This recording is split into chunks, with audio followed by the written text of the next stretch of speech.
G'day and welcome to another edition of the Advocate Footy Wrap. Today we have a special guest, Mr. Kent Jackson. How are you, sir? Yeah, good, thanks. Yeah.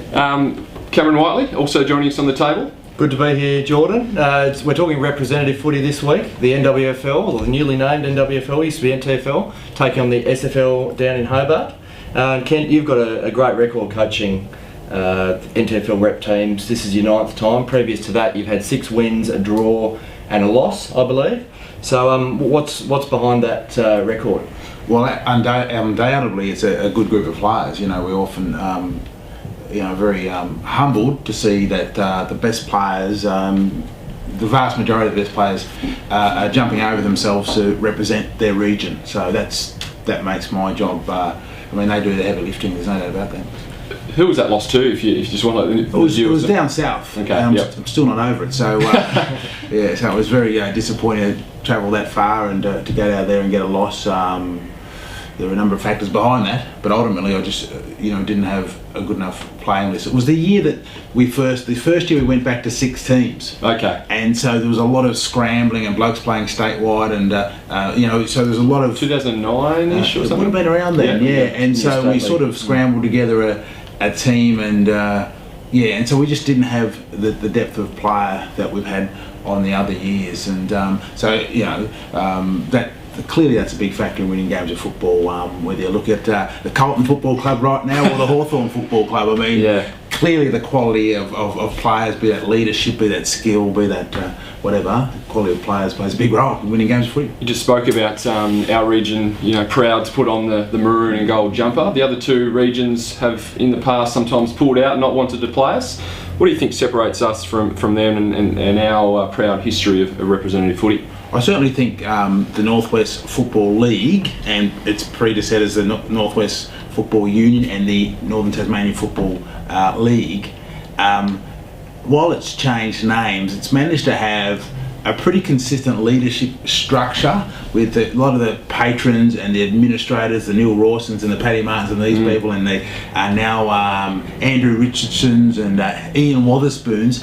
They continue to work in those roles for years after year, and I think it gives you a great continuity, and that intellectual property that they accrue over the years helps us be in a really good, real well managed at that level. Yeah. And so then our competitions are quite stable, and etc. etc. So I think it's been our leadership at the top of our league that has allowed us to not be chopping and changing like some of the other leagues are so much, and have real continuity in our leadership off the field. I think that's been a real key reason why we've been able to do well.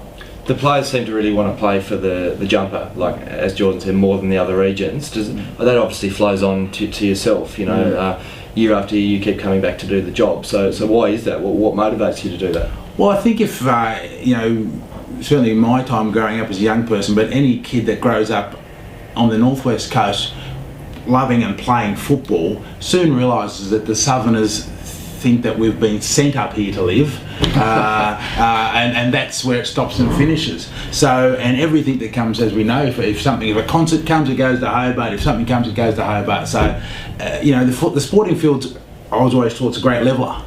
So it's nice to go and slay the giant, isn't it? They've got 4 or 5 times our population.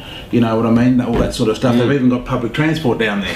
So they've got a lot of things that we may not have as much resources and things like that. But you get out of that footy field, and it just comes down to talent and commitment to play the game of football. And I think our record in our representative game, but also in people getting drafted, and some of our great players, be they Alistair Lynch, be they Darryl Baldock, even Grant Birchall to a lesser extent. Grant Birchall, Matthew Richardson, Russell Robinson. You could just go on and on.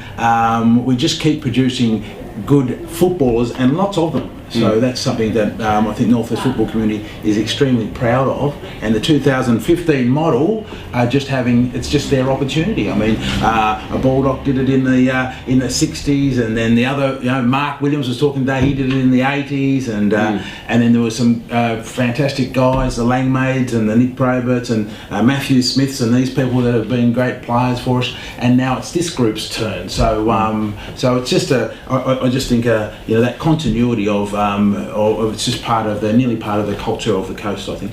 Just one on the game itself, Kent. Obviously, it looks like a pretty strong squad on paper. Obviously, the final team hasn't been finalised as of yet. One thing that caught my eye was obviously Sculthorpe and Sharman, the two super boots of the competition, who are leading the leading goal kicker award. Can they both play? Showers a forecast for the day. Can they both play, and will they both be picked? I'm going to have to check my forecast. I did check the forecast the other day, and I got a different message off my could be my phone. It could be my phone. I need to double check that because mine said 13 degrees and sunny. Okay.